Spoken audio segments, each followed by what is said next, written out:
বাংলাদেশ নির্বাচন কমিশনের নতুন খসড়া কার্যত নির্বাচন থেকে সরে দাঁড়াতেই হবে আওয়ামী লীগের নেতাকর্মীদের, এমনই খসড়া প্রকাশ করলেন নির্বাচন কমিশন। জানিয়ে বাংলাদেশের রাজনৈতিক মহলে তীব্র সমালোচনা। বাংলাদেশের রাজনীতিতে আবারও নতুন ইঙ্গিত দিচ্ছে বাংলাদেশের নির্বাচন কমিশনের নতুন উদ্যোগ। আসন্ন ত্রয়োদশ জাতীয় সংসদ নির্বাচনকে সামনের দিকে রেখেই বাংলাদেশ নির্বাচন কমিশন চূড়ান্ত করেছে গণপ্রতিনিধিত্ব আদেশের নতুন খসড়া।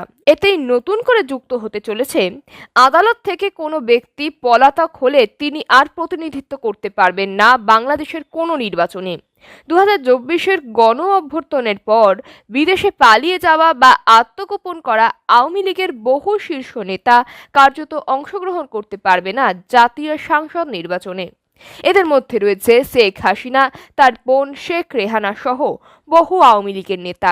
তাদের আদালতের মামলায় হাজির না হওয়ায় ফেরারি ঘোষণা করেছে আদালত। ইতিমধ্যেই অভিযুক্তদের আদালতে হাজির হওয়ার বিজ্ঞপ্তি প্রকাশ করেছে বাংলাদেশ আদালত। পাশাপাশি মনোনয়নপত্র জমা দেওয়ার ক্ষেত্রে অনলাইনের সুযোগ বাতিল করেছে কমিশন। প্রার্থী বা তার সমর্থককে সরাসরি রিটার্নিং অফিসের কাছে সশরীরে মনোনয়নপত্র দাখিল করার নির্দেশ জারি করা হয়েছে। কমিশনের এই সিদ্ধান্তে আত্মগোপন করে থাকা নেতাদের নির্বাচনের প্রতিদ্বন্দ্বিতা করার ক্ষেত্রে আরও বড় প্রতিবন্ধকতার সৃষ্টি হয়েছে। ফেরারি আসামিদের নির্বাচনে প্রতিদ্বন্দ্বিতা না করতে দেওয়ার সিদ্ধান্ত ইতিবাচক ও নেতিবাচক উভয় দিকেই রয়েছে বলে মনে করে সাবেক নির্বাচন ব্যবস্থা সংস্কার কমিশনের সদস্য জসমিন টুলি। তিনি বলেন, আগে এই নিয়ম থাকলেও এবার সংসদ নির্বাচনে আইনে যুক্ত হওয়ায় নতুন সমীকরণ তৈরি হবে বাংলাদেশের রাজনীতিতে। তিনি আরও বলেন, তবে প্রশাসন ও পুলিশের প্রভাব খাটানো হলে নিরীহ অনেকেই শিকার হতে পারেন। নির্বাচন কমিশনের নতুন এই বিধি চালু হলে শুধু সাজাপ্রাপ্ত নন, বরং মামলার শুনানিতে হাজির না হয়ে ফেরারি হলে তারা প্রতিদ্বন্দ্বিতা করতে পারবেন না। এছাড়াও নতুন এই খসড়ায় অন্তত 45টি সংশোধনী প্রস্তাব আনা হয়েছে, যার মধ্যে রয়েছে একক প্রার্থী না থাকলে না ভোটের সুযোগ, সেনা, নৌ, আকাশ, কোস্ট গার্ডকে আইন শৃঙ্খলা বাহিনীর সংখ্যায় অন্তর্ভুক্ত করা, যিনি প্রার্থী হবেন তার দেশি ও বিদেশি সম্পত্তি হলফনামায় উল্লেখ করা বাধ্যতামূলক।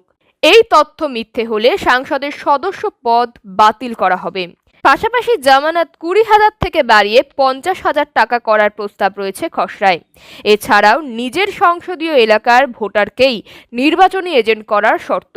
পুরো আসনের ভোট বাতিল করার ক্ষমতা নির্বাচন কমিশনের হাতে ফিরিয়ে আনার মতো খসড়া লিপিবদ্ধ হয়েছে।